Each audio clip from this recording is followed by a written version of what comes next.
একটি জরুরি ঘোষণা, একটি জরুরি ঘোষণা। গত কয়েকদিনের টানা বর্ষণের ফলে পাহাড় ধসের সম্ভাবনা রয়েছে। পাহাড় ধস হলে আপনাদের জানমালের ব্যাপক ক্ষতি হতে পারে।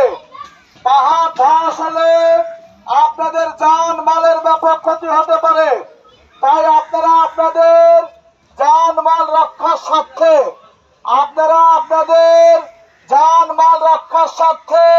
অতি দ্রুত নিরাপদ স্থানে চলে যাওয়ার জন্য নির্দেশনা দেওয়া যাচ্ছে।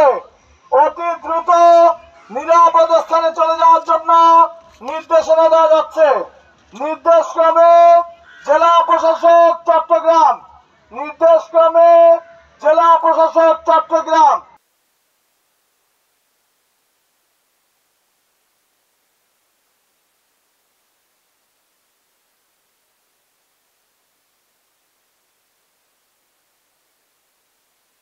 আড়াইশোটিরও বেশি ডিজাইন অপশন নিয়ে ওয়ালটন স্মার্ট ফ্রিজ, বোঝে আপনার প্রয়োজন।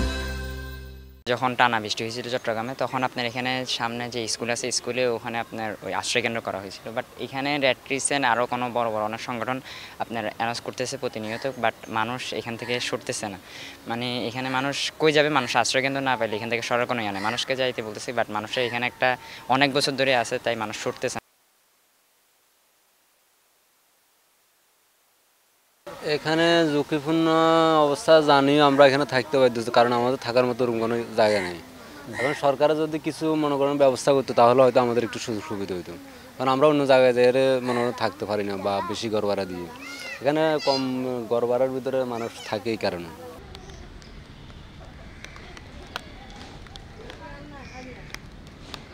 গরিব মানুষ থাকতো তো হইবই, আর রিজিকের মালিক হইছে আল্লাহ। আর মত যদি হয় তাহলে অবশ্যই হইব, আর না হইলে তো নাই, কিছু করার নাই। আমরা গরিব মানুষ, সাধারণত আমার জন্মের পরে এখানে অনেক কিছু হয়েছে, বৃষ্টি হয়েছে, অনেক অনেক ঘটনাও ঘটে গেছে।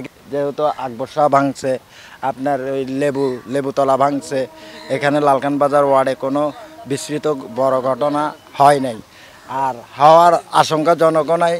তবে এই জিনিসটা ঠিক করলে আরও ভালো হবে। এখন এটা ভাঙা তো, এই জন্য ভাঙতেছে। এখানে গ্রিল টিরিল দেওয়া ছিল, অনেক গ্রিলগুলা ভেঙে ভেঙে পড়ে গেছে। এই গ্রিলের কারণে একটু একটু ঢুকতেছে, কিন্তু মানুষ মরবে না এই এলাকায়। আর ডিউরেশন কত?